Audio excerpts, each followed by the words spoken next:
Hey guys, welcome to the How To channel. In this video, we are going to see how to download Claude AI. This is very simple. In this case, we are on a Windows device. Therefore, in our preferred browser, which is in this case Google Chrome, we are going to search for Claude.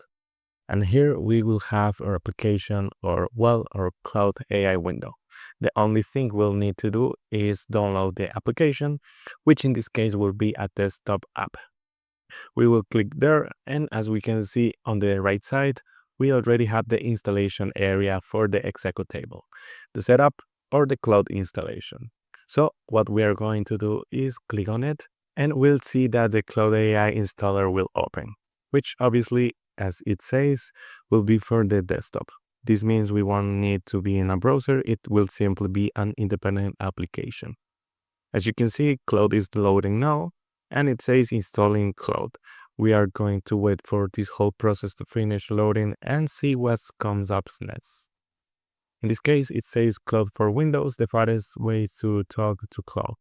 We'll click on Get Started, and here what we're going to do is log in with your Claude account. For example, I'm going to use a Google account. Once this is done, as we can see, we already have the Claude desktop application. And that's left for us to do simple work with total normality. Only now, this will be an independent app.